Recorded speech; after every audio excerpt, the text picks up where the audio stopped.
Hello students, আমাদের চ্যানেলে তোমাদের সকলকেই স্বাগতম। আজকের ক্লাসে আমরা ক্লাস 7-এর রায়োমার্টিন 2025 প্রশ্নবিচিত্রার ইতিহাসের ফার্স্ট সেমিটিভের 6 নম্বর স্কুলের প্রশ্নোত্তরগুলি করব। ইতিহাসের আগের মডেল সেটগুলির প্রশ্নোত্তরের ভিডিও তোমরা যদি দেখে না থাকো, তাহলে অবশ্যই আমাদের চ্যানেলে গিয়ে দেখে নিও। নিচে ডিসক্রিপশনে লিঙ্ক আমি দিয়ে রাখলাম। আর তোমরা যদি আমাদের চ্যানেলে নতুন হয়ে থাকো, তাহলে চ্যানেলটিকে সাবস্ক্রাইব করে পাশে থাকা বেল আইকনটি অলে প্রেস করে রেখো। তাহলে পরে ক্লাসের ভিডিওগুলি আমি আপলোড করলেই তোমাদের কাছে নোটিফিকেশন পৌঁছে যাবে। তাহলে শুরু করা যাক। ১ নম্বরে আছে বিকল্পগুলি থেকে ঠিক উত্তর নির্বাচন করে লেখো। যে কোনো ৬টি করতে বলেছে। ১ নম্বর প্রশ্ন হলো, বঙ্গ নামের প্রথম উল্লেখ পাওয়া যায়, এর উত্তর হবে ঐতরেয় অরণ্যকে। ২ নম্বর প্রশ্ন হলো, কৈবর্ত বিদ্রোহের একজন নেতা ছিলেন, এর উত্তর হবে ভীম। ৩ নম্বর প্রশ্ন হলো, হযরত মুহাম্মদ জন্মগ্রহণ করেন, এর উত্তর হবে ৫৭০ খ্রিস্টাব্দে। ৪ নম্বর প্রশ্ন হলো, বাংলায় তুর্কি আক্রমণ ঘটে সেন রাজা, এর উত্তর হবে লক্ষণ সেনের আমলে। ৫ নম্বর প্রশ্ন হলো, চোলদের রাজধানী ছিল, এর উত্তর হবে থাঞ্জাভুরে বা তাঞ্জোরে। ৬ নম্বর প্রশ্ন হলো, দক্ষিণ ভারতে ব্রাহ্মণদের জমি দানের ব্যবস্থাকে বলা হতো, এর উত্তর হবে ব্রহ্মদেয় ব্যবস্থা। ৭ নম্বর প্রশ্ন হলো, চক্রপাণি দত্ত ছিলেন, এর উত্তর হবে মৌর্য যুগের একজন চিকিৎসা বিজ্ঞানী। ৮ নম্বর প্রশ্ন হলো, পাল রাজারা ছিলেন, এর উত্তর হবে ক্ষত্রিয়। তোমাদের মধ্যে থেকে যে কোনো ১৫ জন আজকের ক্লাসের পিডিএফটি ফ্রিতে পেতে পারো। তার জন্য তোমাদের এই ভিডিওতে লাইক, সাবস্ক্রাইব এবং কমেন্টের মধ্যে #ফ্রি পিডিএফ লিখতে হবে। এই ভিডিওতে যখন 50টি লাইক এবং 50টি সাবস্ক্রাইব হয়ে যাবে, তারপরেই আমরা এই ভিডিওর কমেন্টের মধ্যে থেকে র্যান্ডমলি যে কোনো 15 জনকে বেছে নিয়ে তাদের সাথে যোগাযোগ করে ফ্রি পিডিএফটি দিয়ে দেবো। আর যারা আগে থেকেই আমাদের চ্যানেলটি সাবস্ক্রাইব করে রেখেছো, তারা শুধু লাইক এবং কমেন্ট করলেই হবে। আর বাকিরা এই পিডিএফটি ৳2 দিয়ে আমাদের হোয়াটসঅ্যাপ নাম্বার 7501121499 এ যোগাযোগ করে নিতে পারো। তারপরে ২ নম্বরে আছে একটি বাক্যে উত্তর দাও। যে কোনো ৪টি করতে বলেছে। ১ নম্বর প্রশ্ন হলো, হিজরত বলতে কি বোঝো?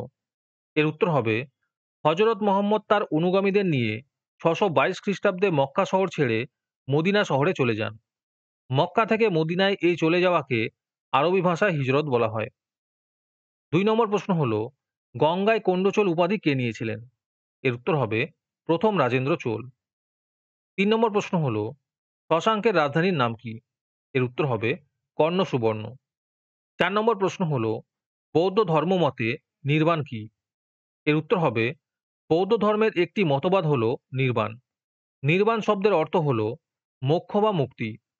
বৌদ্ধ ধর্মমতে নির্বাণ লাভ করলে মানুষের বারবার জন্মগ্রহণ করতে হয় না।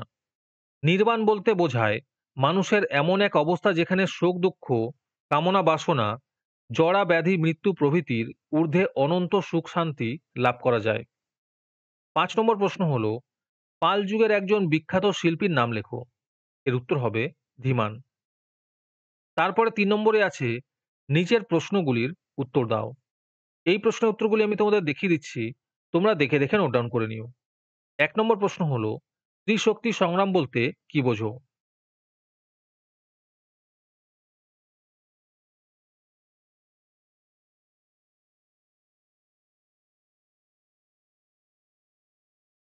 একের অথবাতে আছে গৌরবহ কি?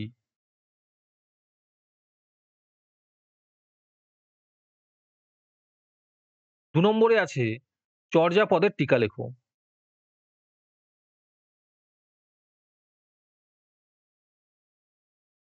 তারপরে ৪ নম্বরে আছে নিচের প্রশ্নগুলির উত্তর দাও। ১ নম্বর প্রশ্ন হলো, মাৎস্যন্যায় বলতে কি বোঝো? ২ নম্বর প্রশ্ন হলো, নালন্দা মহাবিহার সম্পর্কে যা জানো লেখো।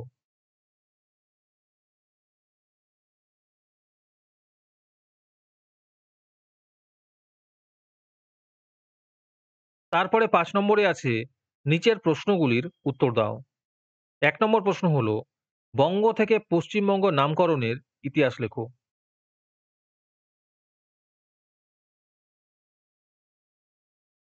একের অথবাতে আছে গৌড়ের রাজা শশাঙ্কের কৃতিত্ব আলোচনা করো।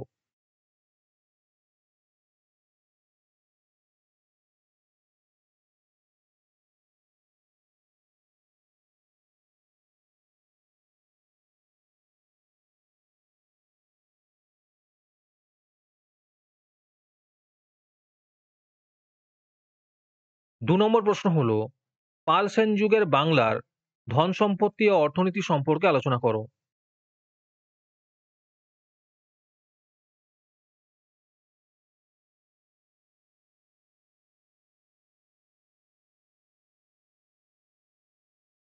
আজকের ক্লাসটি তোমাদের ভালো লেগে থাকলে অবশ্যই একটি লাইক এবং বন্ধুদের কাছে শেয়ার করে দিও।